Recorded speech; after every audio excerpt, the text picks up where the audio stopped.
Imagine helping a stranger fix his car on Christmas Eve, only to discover he's the heir to an empire worth billions. Clara didn't know that one act of kindness would unravel everything she thought she understood about power, humility, and love. He stood in the snow pretending to be no one. She saw him as human, and that changed everything. If you believe real love begins when we stop pretending, like this video and subscribe. Stay until the end. The city was silent under falling snow. Christmas Eve had emptied the streets. Families locked inside warm homes, lights glowing soft through frosted windows. The cold bit sharp, but Clara didn't mind. She pulled her coat tighter, her breath visible in the frozen air, her boots crunching over untouched white. She was walking home from her second shift, a double at the diner, serving lonely travelers and last-minute shoppers. Her fingers ached, her feet throbbed. But she smiled anyway because tomorrow was Christmas, and she'd saved just enough to buy her younger brother the jacket he needed. That's when she saw him.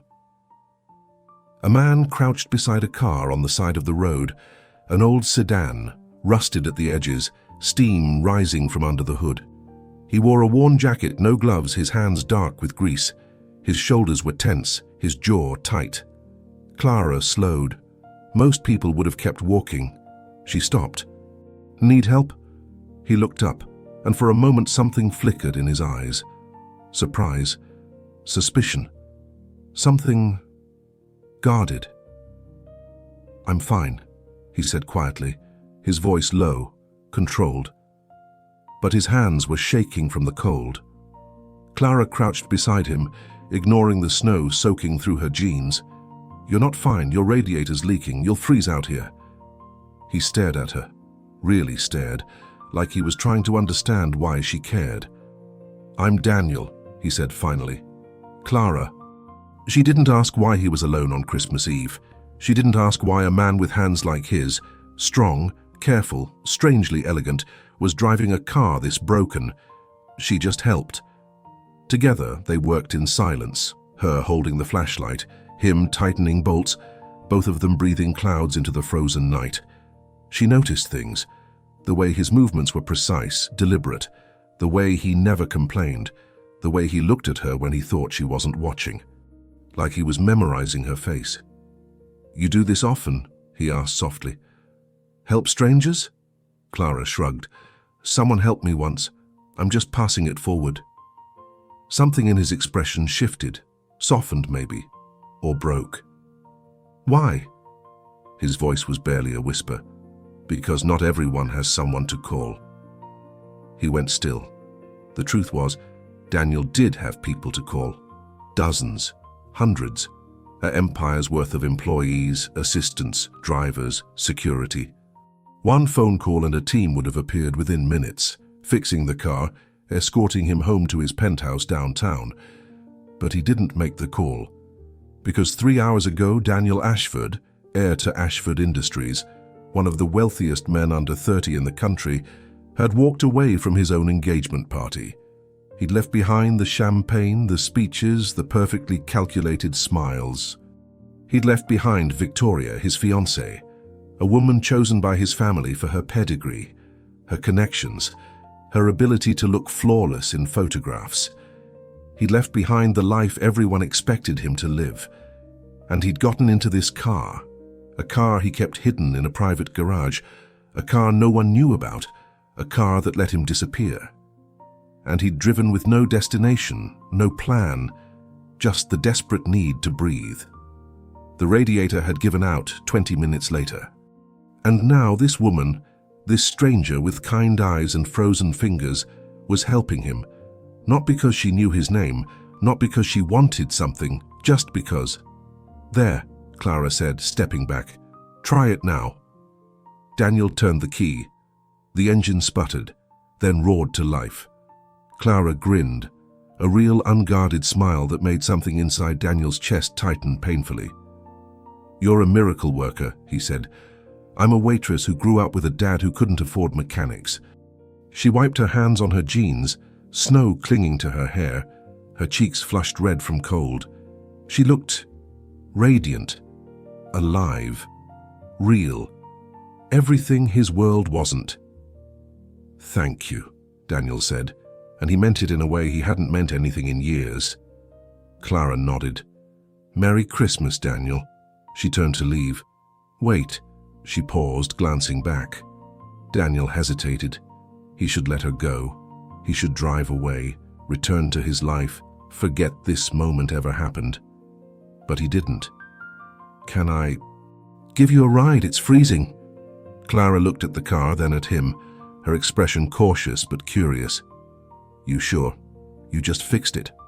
Don't want to jinx it." "I'm sure." She smiled softly. "Okay." She slid into the passenger seat, and Daniel started driving, slowly, carefully through the silent, snow-covered streets. The heater rattled to life, filling the car with warmth. "Where to?" he asked. Clara gave him an address, a neighborhood he recognized. Not dangerous, but humble. Small apartments, tight budgets, families who worked 3 jobs to survive. His world was 15 minutes away and might as well have been on another planet. They drove in comfortable silence, Christmas lights blinking through the snow, the city holding its breath. "Can I ask you something?" Clara said quietly. "Sure." "Why were you out here alone tonight?" Daniel's hands tightened on the wheel. He could lie. He was good at lying. He'd been doing it his whole life. But something about her, something about the way she'd helped him without asking for anything, made him want to tell the truth. "Because I don't know who I am anymore," he said softly, "and I needed to remember."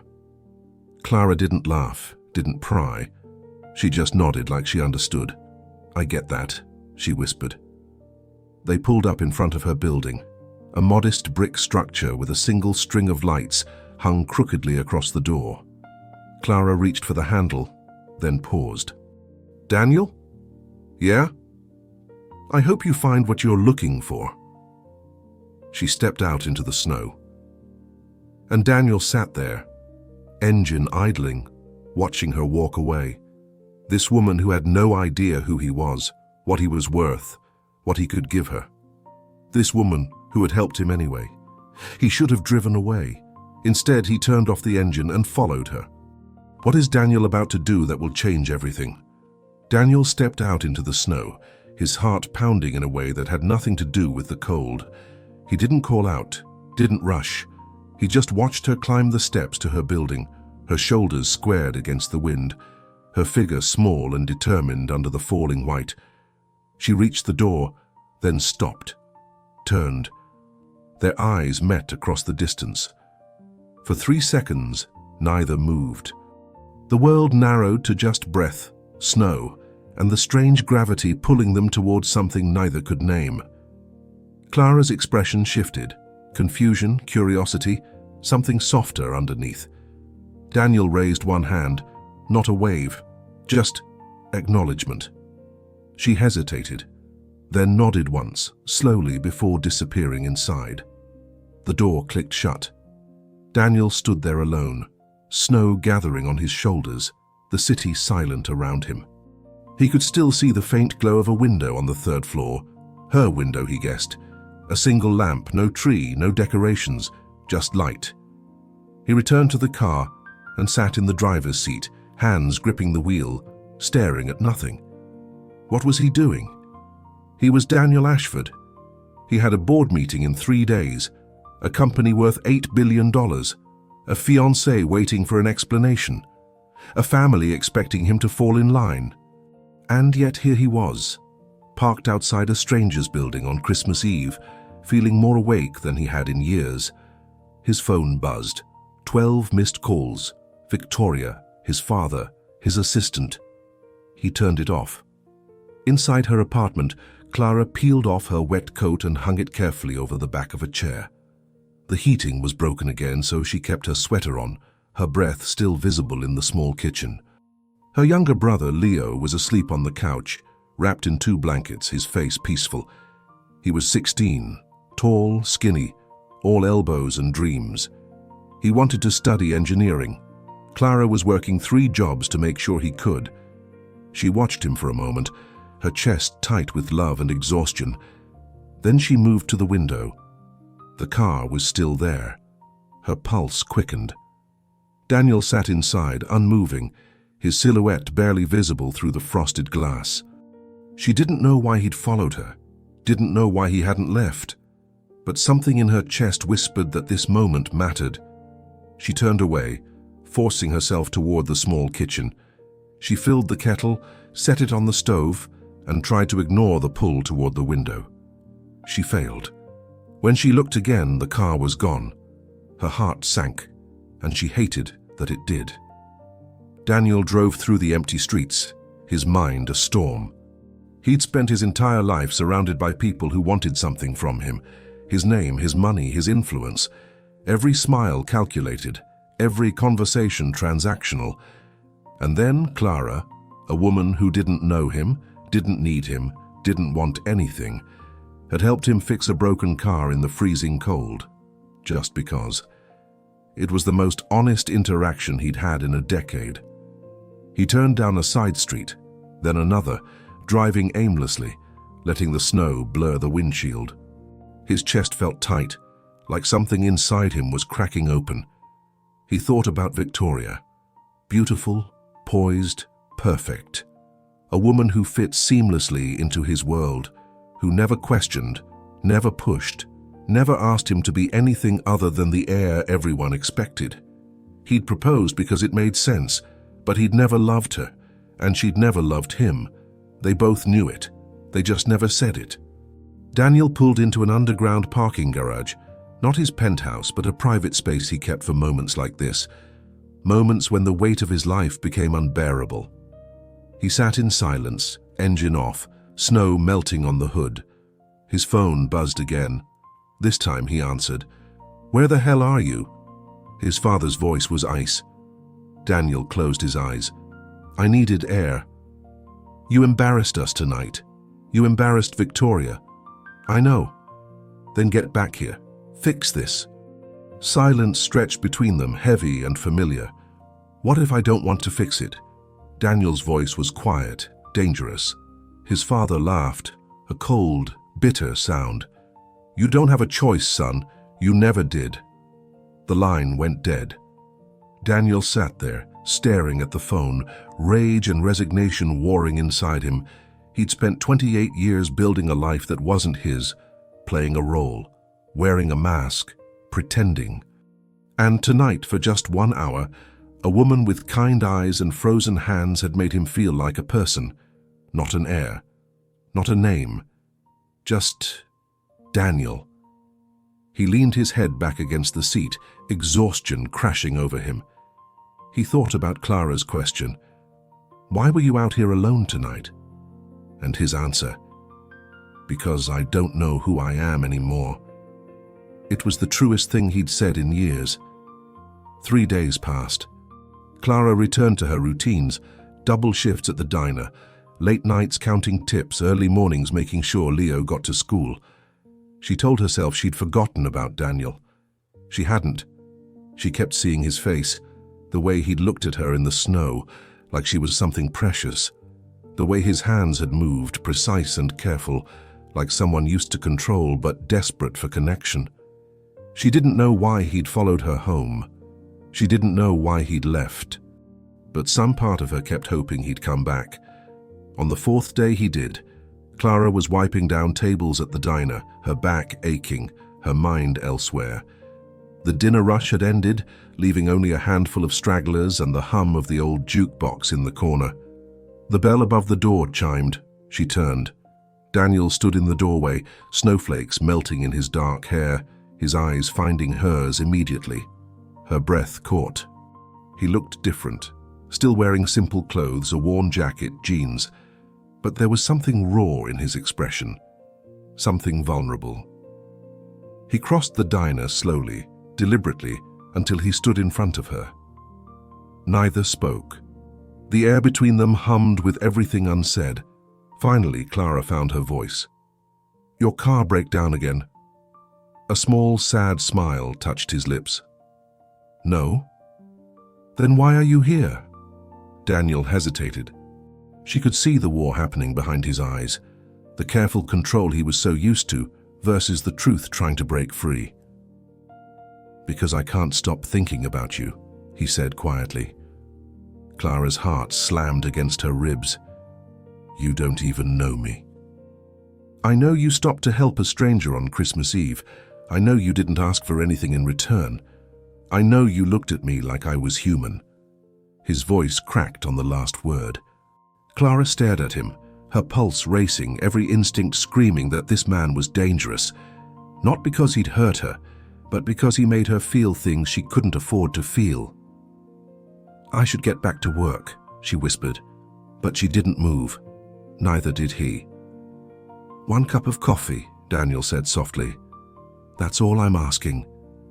Clara's hands trembled. She should say no. She should walk away. She barely knew him. He could be anyone. But when she looked into his eyes, she saw the same loneliness that lived inside her. "1 cup," she said. Daniel's expression shifted. Relief, hope, something achingly tender. He sat down at the corner booth, and Clara poured 2 cups of coffee, her hands shaking, her heart screaming that everything was about to change. What truth is Daniel hiding? And how long can he keep pretending to be someone he's not?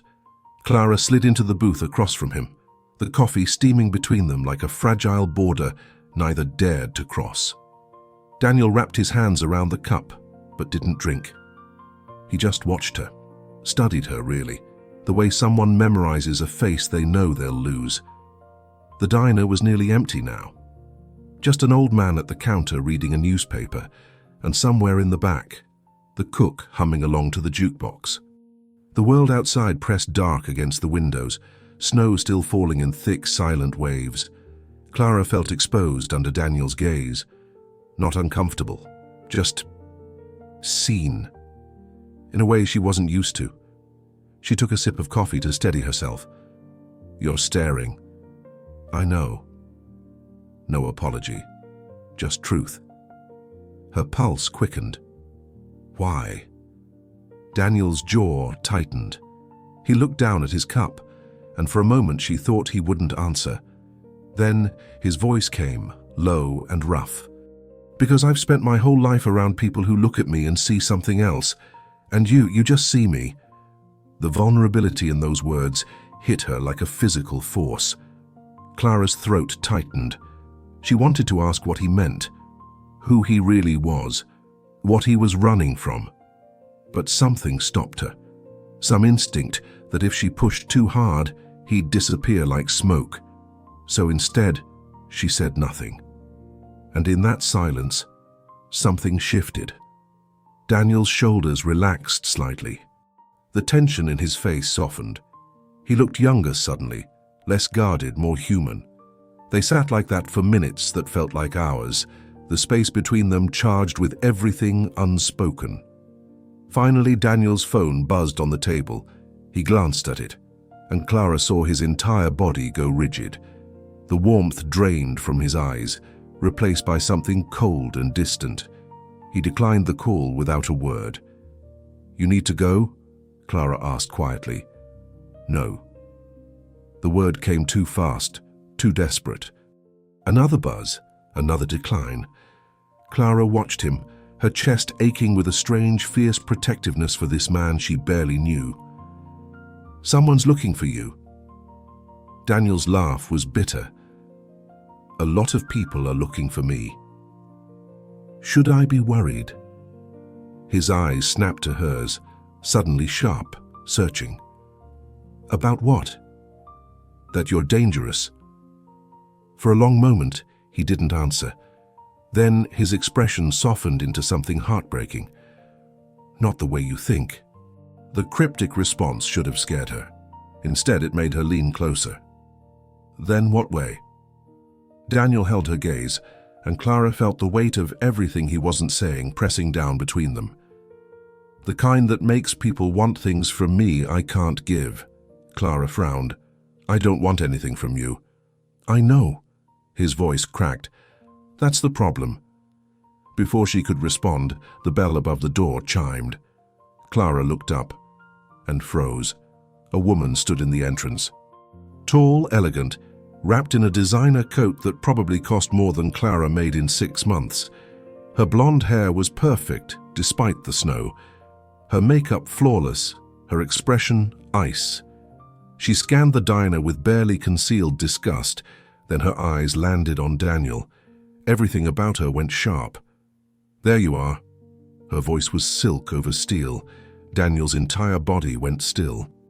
The warmth Clara had glimpsed vanished, replaced by a mask so complete it was like watching someone else slide into his skin.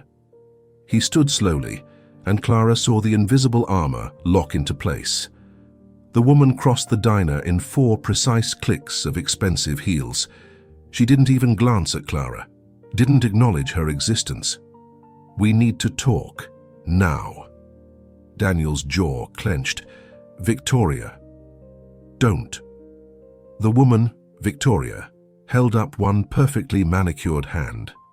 "Not here." Her eyes finally flicked to Clara, cold, assessing, dismissive.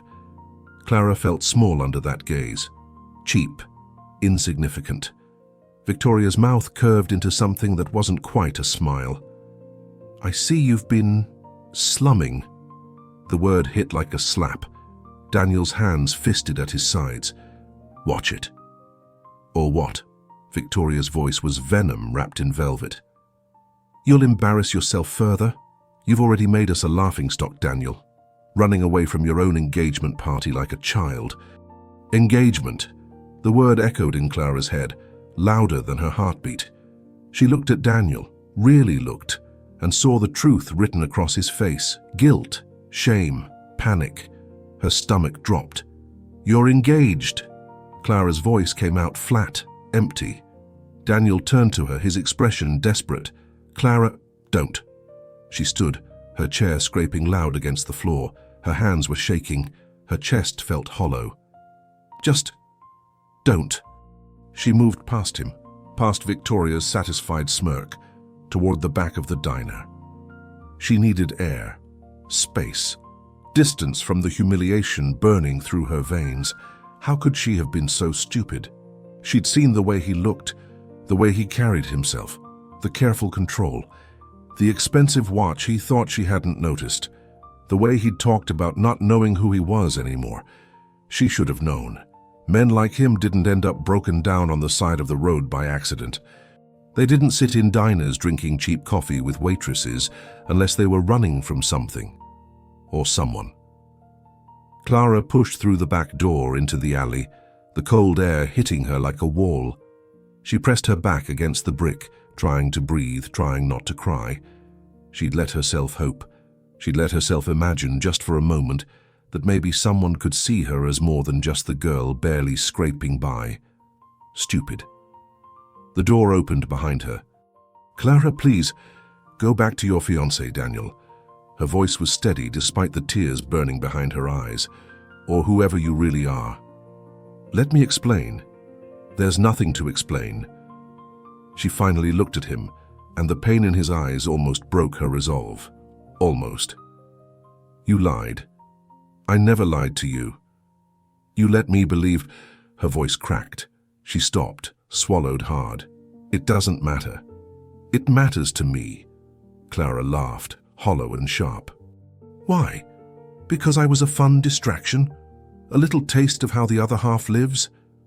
Because you're the only real thing I've felt in 10 years. The words hung between them, raw and desperate. Clara's chest ached. She wanted to believe him. God, she wanted to. But she'd learned a long time ago that wanting something didn't make it true. "Go home, Daniel." She turned away.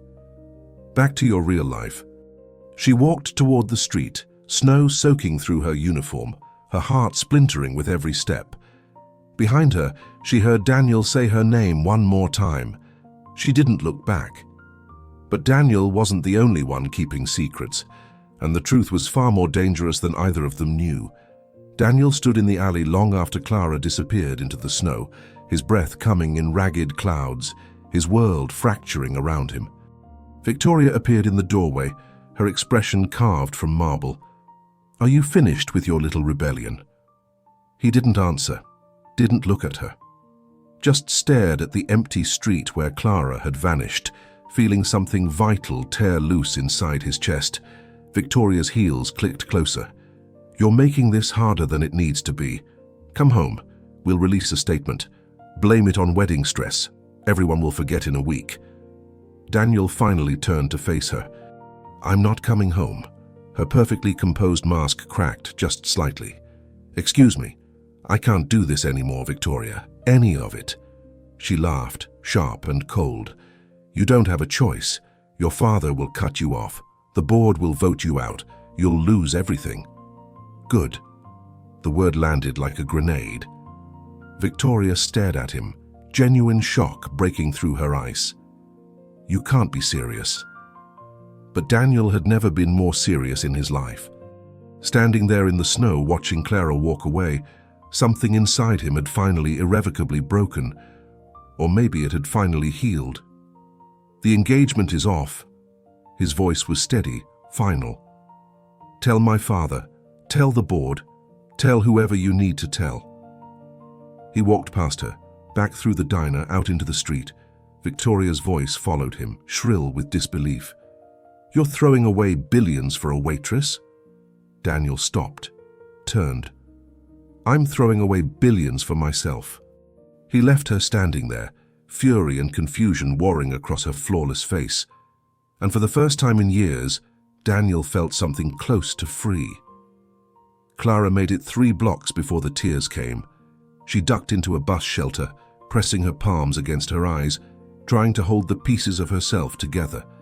The snow fell heavier now, muffling the city sounds, wrapping the world in white silence. She felt like an idiot. She'd known better.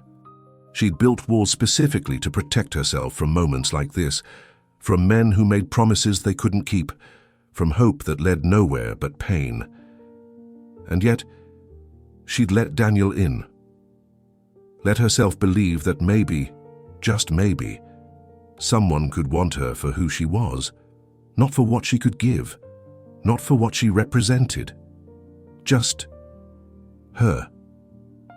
Her phone buzzed. A text from Leo. "Working late tonight. There's leftover soup in the fridge. Love you." Clara's heart squeezed. Leo. Her reason for everything. Her reminder that some things were worth the exhaustion, the sacrifice, the endless grind. She wiped her eyes, straightened her shoulders, and started walking home. The snow had turned the city into something unrecognizable, softer, quieter, almost beautiful. Clara pulled her thin coat tighter and focused on putting one foot in front of the other. She didn't see the car following her. Daniel drove slowly, staying a careful distance back, watching Clara's small figure move through the falling snow. He knew he should let her go, knew he'd already caused enough damage. But something primal and desperate kept his hands on the wheel, kept his eyes tracking her through the white. He needed to know she got home safe, needed to know she was okay, even if she never spoke to him again. Clara turned down a side street, darker, quieter, the kind of neighborhood where streetlights flickered and shadows pooled thick. Daniel's chest tightened. He edged the car closer, protective instinct overriding common sense. Then he saw them. 3 figures detached from a doorway ahead, moving toward Clara with deliberate intent. Daniel's blood turned to ice. Clara saw them too. Her pace quickened. She gripped her bag tighter, head down, trying to project confidence she probably didn't feel. The men spread out, cutting off her path. Daniel was out of the car before conscious thought, his door slamming, his feet hitting the snow at a run. "Clara!" She spun, eyes wide, shock and confusion flashing across her face. The men turned too, and Daniel saw the moment they registered his presence, assessed the threat, made a calculation. One of them stepped forward, bigger than the others, a sneer twisting his mouth. "Keep walking, hero. This doesn't concern you." Daniel moved between them and Clara, his body a shield, every muscle coiled tight. "Yes, it does."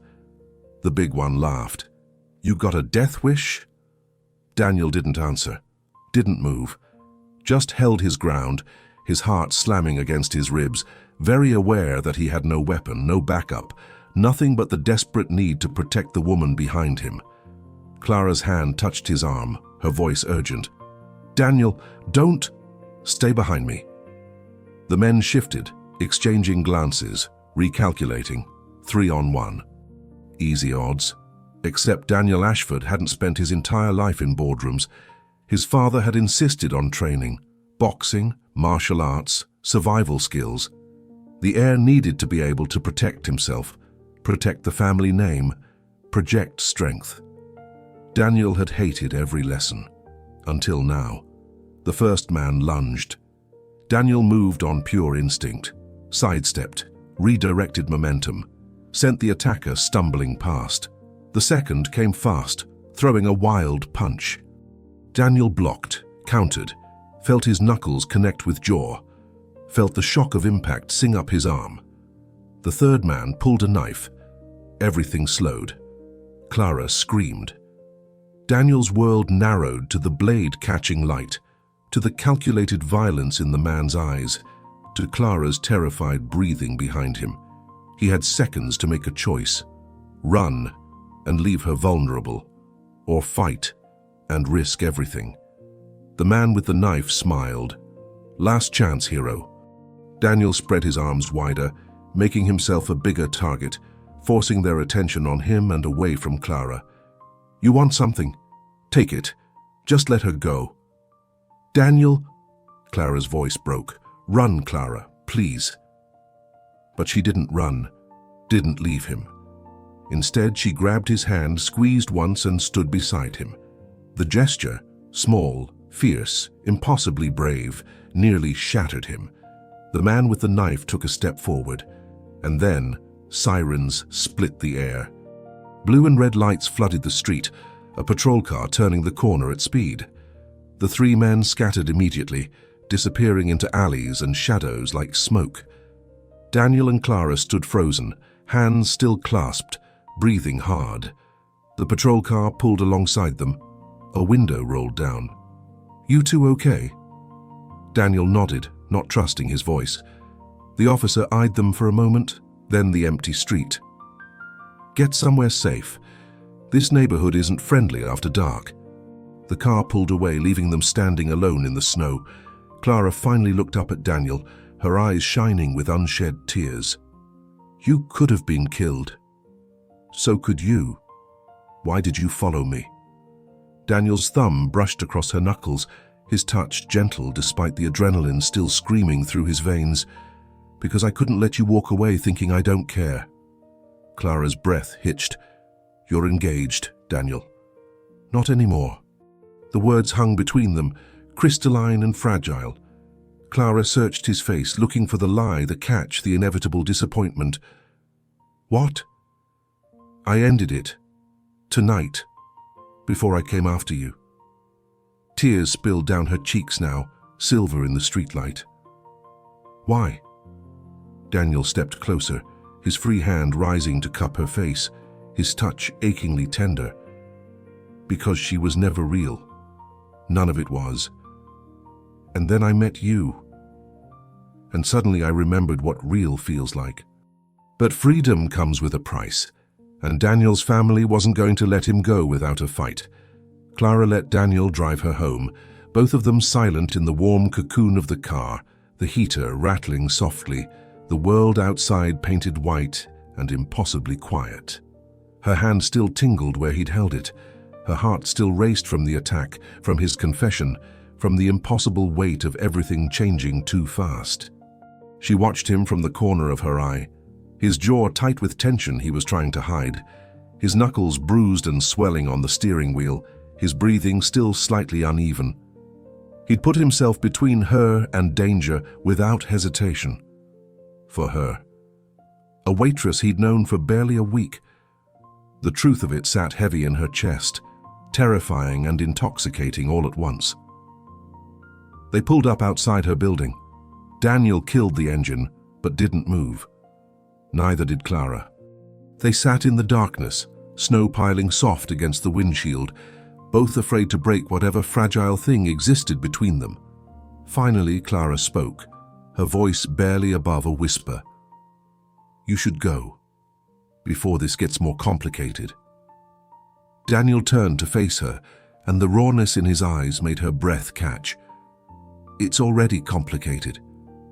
Your family will survive without controlling me. Your company isn't worth losing this." Clara's throat tightened. "You don't even know me. Then let me." The simplicity of it, the quiet certainty in his voice, cracked something open inside her. She reached for the door handle, her fingers trembling. "Good night, Daniel." But before she could leave, his hand caught hers, gentle, tentative, asking permission. "Stay." The word came out broken. "Just for a minute. Please." Clara closed her eyes, warring with every instinct that screamed this was dangerous, impossible, destined to end in heartbreak. But when she opened them and saw the vulnerability written across his face, she couldn't walk away. She stayed. They sat in silence, hands linked across the console, breathing in rhythm, both terrified of what happened next. Finally, Daniel spoke, his voice low and raw. "I need to tell you the truth, all of it." Clara's pulse quickened. "Okay." And so he told her about the empire, about the board meetings and the expectations and the carefully constructed life that had never felt like his. About Victoria and the engagement that was business dressed as romance. About the suffocating weight of a name that opened every door but trapped him behind everyone.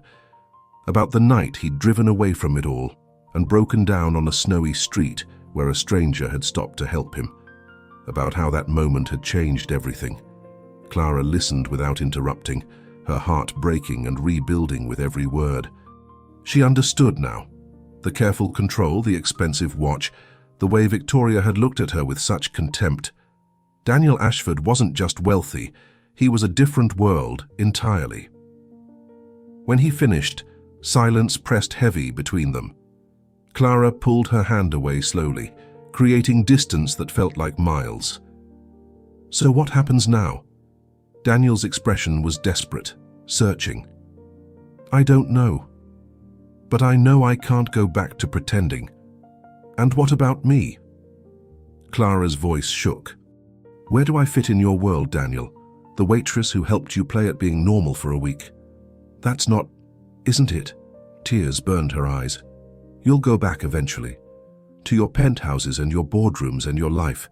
And I'll still be here working doubles at a diner trying to keep my brother in school." Daniel flinched like she'd struck him.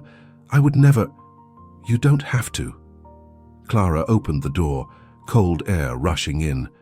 "The gap between us will do it for you." She stepped out into the snow. "Clara, wait!" But she was already walking away, her vision blurred with tears, her heart screaming that she was making a mistake, even as her mind insisted she was protecting herself from inevitable pain. She made it to the building entrance before she heard his car door slam. Footsteps crunched through snow behind her. "Clara, please!" She spun, tears streaming now, her voice ragged. "What do you want from me, Daniel?" He stood in the falling snow, hands at his sides, looking lost and desperate, and more human than anyone she'd ever seen. "Everything." His voice broke. "I want everything with you." The confession hung between them, impossible and terrifying and achingly sincere. Clara shook her head, backing toward the door. "You don't know what you're saying. I've never been more sure of anything in my life. You're running from your old life. That doesn't mean I'm your new one. You're not a replacement." Daniel stepped closer, snow gathering in his hair, his eyes burning with intensity that stole her breath. "You're the first real thing I've ever had." Clara's back hit the door. "Daniel, I know I don't deserve you. I know I've handled everything wrong. I know the gap between our worlds is—" His voice cracked. "But I also know that when I'm with you, I remember who I wanted to be before everyone told me who I had to be." Silence stretched, broken only by their ragged breathing and the whisper of falling snow. Clara's hands trembled against the door behind her. "What if we try and it doesn't work? What if we don't try and we never know?" The question pierced her defenses, laid bare the truth she'd been running from. She was already in too deep, already felt too much, already imagined futures she had no right to dream. Before she could answer, her phone shattered the moment. Leo's ringtone, urgent and unusual for this hour. Clara answered, fear spiking instantly. "Leo, what's wrong?" Her brother's voice came through, panicked, breathless. "Clara, something happened at school. The police are here. They're saying I stole equipment from the lab, but I didn't. I swear I didn't." "Slow down. Where are you?" "At the station. They called me in for questioning. I'm scared, Clara. I don't know what to do." Clara's world tilted. "I'm coming. Don't say anything until I get there." She hung up, her hands shaking so badly she nearly dropped the phone. Daniel was already moving. "What happened?" "My brother. He's at the police station. They're accusing him of something." Her voice broke. "I don't have money for a lawyer. I don't—" "Get in the car." Clara looked up, meeting his eyes. "I'll take care of it." Daniel's voice was absolute, certain. "All of it. Just trust me." Every logical part of Clara screamed that accepting help meant owing something she couldn't repay, that letting Daniel into this part of her life would bind them in ways she couldn't control. But Leo needed her, and Daniel was offering. She nodded once. They ran for the car together, snow falling faster now, the night pressing close, both of them hurtling toward a moment that would change everything. Behind them, in the shadows across the street, a black sedan idled. Inside, a man raised a camera. The flash was swallowed by snow, but the evidence remained. And Daniel's father was already making plans. The Empire doesn't let go easily, and the price of Daniel's freedom was about to be paid in blood. The police station was fluorescent, bright and suffocating, the kind of institutional cold that sank into bones and refused to leave. Clara burst through the doors with Daniel close behind, her eyes wild, searching. A desk sergeant looked up, bored and mechanical, already dismissing them before she spoke. Daniel stepped forward, his entire presence shifting, shoulders straight, voice dropping into a register Clara had never heard before. Command. Authority. The unmistakable weight of someone used to being obeyed. He spoke 3 sentences, calm and lethal, and the sergeant's expression transformed from indifference to immediate attention. Within minutes they were escorted to a small room where Leo sat hunched over a table, his lanky frame folded in on itself, his eyes red-rimmed and terrified. The moment he saw Clara, his composure shattered. She crossed to him in 2 strides, pulling him into her arms, feeling him shake against her. He was 16, but suddenly felt like the frightened child she'd raised after their parents died, the boy who'd clung to her through every storm. Over Leo's shoulder, Clara watched Daniel speak quietly with 2 officers, and a woman in an expensive suit who'd appeared from nowhere. A lawyer, Clara realized, already working, already dismantling whatever nightmare had descended on her brother. Leo pulled back, his voice cracking. "I didn't do it, Clara, I swear. Someone planted that equipment in my locker. I've never stolen anything in my life." Clara cupped his face, forcing him to meet her eyes. "I know. I believe you. They're saying I could be expelled, that there might be charges." Tears spilled down his cheeks. "Everything I've worked for is not going to disappear." Clara's voice was steel, wrapped in velvet. "We'll figure this out." But her heart was fracturing because she knew what a lawyer cost, knew what fighting a case like this would take, knew her 3 jobs and every penny she'd saved wouldn't be enough. Daniel appeared beside them, his hand gentle on Clara's shoulder. The touch grounded her, steadied her, even as her pride screamed against accepting help. The lawyer stepped forward, her expression professional but not unkind. "Mr. Ashford has retained my services on your behalf. I've reviewed the preliminary evidence. It's circumstantial at best. The equipment was found in your brother's locker, but there's no footage, no witnesses, no clear timeline. This reeks of a setup." Clara's stomach dropped. A setup? Why would someone... That's what we're going to find out. The lawyer's eyes were sharp, calculating. In the meantime, Leo is free to go. No charges are being filed tonight. We'll have a full investigation completed within 48 hours. Leo looked between Clara and Daniel, confusion and hope warring across his young face. Who are you? Daniel crouched to Leo's level, his voice gentle. A friend of your sister's, and someone who doesn't let innocent people get railroaded by a broken system. Something in his tone, the quiet conviction, the absence of ego, made Clara's chest ache. They left the station together, Leo exhausted and silent, Daniel's hand a steady presence at the small of Clara's back, guiding them through the labyrinth of bureaucracy and into the cold night air. The lawyer promised updates by morning, then disappeared into a town car that appeared like magic. Clara, Leo and Daniel stood on the station steps, snow still falling, the city holding its breath around them. Leo turned to Daniel, his voice small. Thank you. I don't know how to... You don't have to. Daniel's smile was soft, genuine.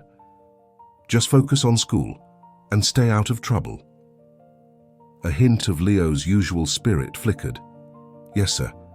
Daniel drove them home in silence, Leo dozing in the back seat, Clara staring out the window, her mind spinning through everything that had happened, everything that was still happening, the weight of debt and gratitude and something far more dangerous settling over her like snow. They pulled up outside her building. Leo mumbled sleepy thanks and disappeared inside, leaving Clara and Daniel alone once more. Clara's hands twisted in her lap. I can't pay you back. Not for the lawyer, not for any of this. I'm not asking you to. Daniel, Clara. He turned to face her, and the intensity in his eyes stole her breath. I didn't do this to put you in debt. I did it because your brother was scared, and you needed help, and I was there. That's it. No strings, no expectations. Tears burned her eyes. Why? Because when you stopped to help me fix my car, you didn't ask what you'd get in return. You just helped. His voice dropped, rough with emotion. I'm just returning the favor. The simplicity of it, the quiet truth, broke something open inside Clara. She reached across the space between them and took his hand. Daniel's fingers closed around hers, warm and solid and real. They sat like that for long minutes, not speaking, just breathing together in the darkness. Finally, Clara pulled away, her voice barely audible. I need to go check on Leo. Daniel nodded, but didn't release her hand immediately. Can I see you tomorrow? Daniel, I don't know if... Just coffee, nothing more, I promise. Clara hesitated. Every logical part of her screaming this was moving too fast, crossing lines she couldn't uncross. But when she looked at him, really looked, she saw the same fear reflected back. The fear of hoping, of wanting, of risking everything for something that might disappear like smoke. Okay, she whispered. Coffee. His smile was sunrise breaking through storm clouds. Clara stepped out of the car, then paused, leaning back through the window. Daniel. Yeah? Thank you. For tonight. For Leo. For... Her voice caught. For everything. Clara. She waited. You never have to thank me for caring about you. The words landed like an earthquake, shifting the ground beneath her feet. She couldn't answer. Could only nod once before turning and walking toward her building, feeling his eyes on her back, feeling the weight of something irreversible settling over both of them. Daniel watched her disappear inside, his chest tight with a mixture of hope and dread. He'd meant every word. But as he pulled away from the curb, his phone lit up with 17 missed calls, all from his father. Daniel's jaw clenched. He'd known the reckoning was coming. Known his father wouldn't let him walk away without consequences, but he hadn't expected it so soon, and he hadn't expected it to come for Clara. The text arrived as he turned onto the main road, 3 words that made his blood run cold. We know everything. Below it, an attachment loaded, a photograph, Daniel and Clara outside her building earlier tonight, his hand on her face, her tears. The intimacy of the moment captured and weaponized. A second text followed. End this, or we end her. Daniel's hands tightened on the wheel until his knuckles went white. His father had always played to win, but this time the stakes weren't money or power or legacy. This time the stakes were Clara, and Daniel would burn his entire empire to ash before he let anyone hurt her. He made a U-turn, tires skidding slightly on snow, his mind already calculating, strategizing, preparing for war. His family wanted a fight. They were about to get one. But across the city, in a penthouse overlooking the glittering downtown, Daniel's father stood at a window with a glass of scotch and a smile like broken glass. His son had finally found something worth protecting, which meant, at last, his son had something to lose. The war for Daniel's soul was about to begin, and Clara was standing in the crossfire. Clara woke to her phone ringing at 6 in the morning, Leo's panicked voice cutting through the fog of exhausted sleep. She bolted upright, heart hammering. "What's wrong?" "Clara, you need to see this now." She stumbled to the living room where Leo sat on the couch, his laptop open, his face pale with shock and something that looked like betrayal. On the screen, a news article. The headline made her world stop. Ashford Heir's secret romance. Billionaire playboy spotted with mystery woman. Below it, photographs. Her and Daniel outside the diner, in his car. Outside her building, his hand on her face, her tears catching streetlight. Private moments, intimate moments, stolen and displayed for the world to consume. But it was the article text that destroyed her. Carefully worded implications that she was a gold digger, that she'd targeted Daniel deliberately, that she'd manufactured their entire connection to access his wealth. Quotes from anonymous sources close to the family, painting her as calculating, opportunistic, desperate. Clara's vision blurred. Leo's voice came from far away. "Clara, who is this guy? Why are they saying these things about you?" She couldn't answer, couldn't breathe, could only stare at her own face splashed across the internet, her life dissected by strangers, her character shredded by people who'd never met her. Her phone exploded with notifications, texts from coworkers, missed calls from her manager at the diner, messages from numbers she didn't recognize, some offering sympathy, most offering venom. One voicemail from her manager, his voice tight. "Clara, we need to talk. Press has been calling. This is creating problems. Come in when you can." She knew what that meant. Her phone buzzed again. Daniel. She stared at his name on the screen, rage and heartbreak warring inside her. She answered, her voice ice. "Did you know?" Silence. Then his voice, raw and desperate. "Clara, I'm so sorry. I didn't think they'd..." "You didn't think?" Her laugh was broken glass. "You didn't think that dating a billionaire might come with consequences? That your family might retaliate?" "I'm handling it." "Handling it?" Clara's voice rose, cracking. "Daniel, my face is all over the news. They're calling me a gold digger. My boss just fired me. My brother is looking at me like he doesn't know who I am anymore. I'll fix this. I'll release a statement. You can't fix this." Tears streamed down her face now. "You can't fix what people already believe. You can't fix the fact that your world and mine were never meant to touch. Don't say that. It's the truth." Clara's voice dropped to a whisper, each word carved from pain. "I was stupid to think this could work, that someone like you could really want someone like me. Clara, please, goodbye, Daniel." She hung up before he could respond, before his voice could break her resolve, before she did something even more foolish, like forgive him. Leo sat frozen on the couch, processing. "Clara, is it true? About him?" She sank beside her brother, exhausted beyond measure. "Yes, he's Daniel Ashford. and I should have known better. Leo was quiet for a long moment. Then, in a small voice, "Did he really help me last night because he cared? Or because—" The unfinished question gutted her. "I don't know anymore." Daniel stood in his father's office, his entire body vibrating with barely contained rage. His father sat behind his massive desk, calm and composed, a king surveying his kingdom. "You crossed a line." Daniel's voice was lethal quiet. His father's smile was cold. "I protected our family. That girl was using you." "She wasn't using me. She didn't even know who I was. Doesn't matter what she knew. Matters what people will believe." His father leaned back, steepling his fingers. "The article was necessary, to show you what happens when you forget who you are." "Who I am?"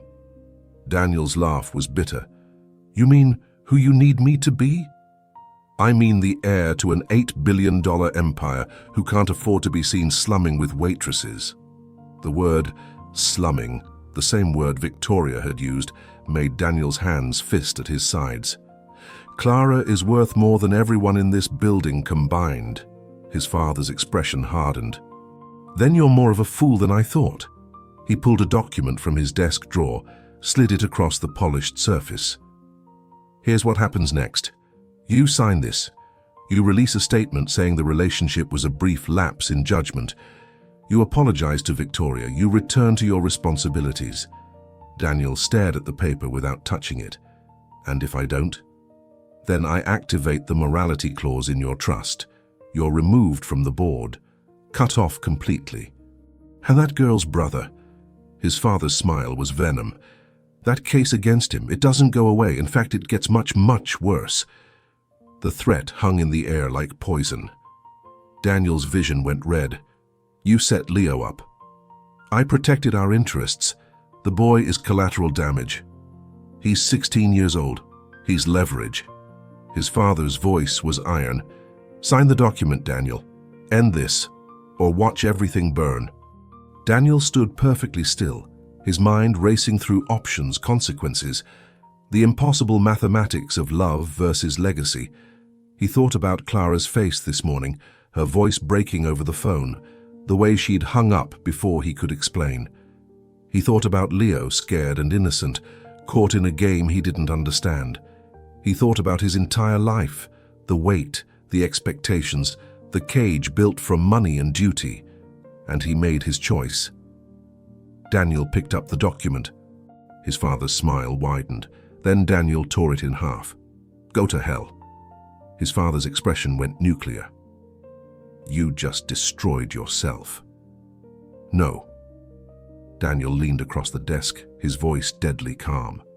"I just freed myself. Do your worst. Activate the clause. Cut me off. Ruin me financially. I don't care anymore. You think you can survive without the family fortune? I know I can't survive with it."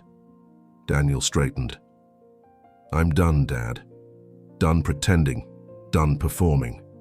Done sacrificing everything real for something hollow." He turned toward the door. His father's voice followed, sharp with disbelief. "You're willing to lose billions for a girl you've known a week?" Daniel paused, hand on the doorknob, and looked back. "I'm willing to lose billions to finally be myself." He walked out, leaving his father speechless, leaving his old life behind, each step lighter than the last. But freedom came with a price. Within the hour, the news exploded. Ashford heir disowned. Daniel Ashford cut from family fortune. Every media outlet picked it up. Every social platform dissected it. The Empire's statement was brutal, disowning him completely, citing irresponsible behavior and abandonment of duty. Daniel's accounts froze, his cards declined, his access revoked. 28 years of wealth vanished in minutes. He stood on the street outside his father's building, with nothing but the clothes on his back and the old car he kept hidden, the same car Clara had helped him fix a week ago. His phone rang, the lawyer he'd hired for Leo. Her voice was tight. "Mr. Ashford, I'm sorry. Your father's firm just contacted me. They're insisting I drop the case. If I don't, They'll destroy my practice." Daniel's chest tightened. "I understand. I'm sorry, truly." The line went dead. Daniel stood in the falling snow, his empire gone, his family turned enemy. Every bridge burned. He had nothing now. No money, no power, no influence. Just himself. And the desperate need to protect the woman who'd shown him what real felt like. He climbed into his car and drove toward Clara's apartment, his heart pounding, knowing she might not open the door, knowing he might have already lost her. But he had to try, because losing everything else had taught him what actually mattered. Clara sat by her window, watching snow fall, her heart a wasteland. She'd spent the day fielding calls, deleting cruel messages, watching her life implode in real time. Leo had gone to a friend's house, needing space to process. The apartment felt impossibly empty. Her phone buzzed, another notification. She almost ignored it. Then she saw the headline, "Ashford heir disowned." Her breath caught. She read the article 3 times, her hands shaking, disbelief warring with something that felt dangerously like hope. Daniel had refused to sign, had walked away from billions. For what? For dignity? For freedom? For her? A knock at the door made her jump. Clara stood slowly, heart hammering, already knowing who it was. She opened the door. Daniel stood in the hallway, snow in his hair, his eyes red-rimmed with exhaustion, his expression stripped of every defense. "I have nothing," he said quietly. "No money, no company, no family. I lost everything today." Clara's throat closed. "But I needed you to know it was worth it. You were worth it." Tears spilled down her cheeks. "I don't expect you to forgive me. I don't expect anything. I just needed you to hear the truth." His voice cracked. "I love you, Clara. I think I loved you the moment you stopped to help a stranger in the snow, and losing billions doesn't hurt nearly as much as losing you." Clara stood frozen, her entire world rewriting itself. "So I'm asking, please, give me another chance. Let me prove that I'm not the man they tried to make me. Let me show you who I am without the empire, without the name, without anything but—" She kissed him, fierce and desperate and full of every emotion she'd been drowning in. Daniel's arms wrapped around her, pulling her close, holding her like she was the only real thing left in the world. When they finally broke apart, both breathing hard, Clara whispered against his lips, "You're an idiot." He laughed, broken and relieved. "I know. And this is going to be so hard. I know. But I love you too." She pulled back just enough to meet his eyes. "So we'll figure it out together." Daniel's smile was pure sunlight. They stood in her doorway holding each other as snow fell soft outside, 2 people who'd lost everything and found each other, beginning again with nothing but hope and truth. And somehow, it was enough. If this story touched your heart, don't just watch, take action. Like this video if you believe real love is worth more than all the money in the world. Subscribe and turn on notifications so you never miss stories that make you feel deeply. Comment below. Rate this story from 0 to 10 and tell me, would you sacrifice everything for love? Share this with someone who needs to remember that the best things in life can't be bought. Your support helps me create more emotional stories like this. Thank you for being here.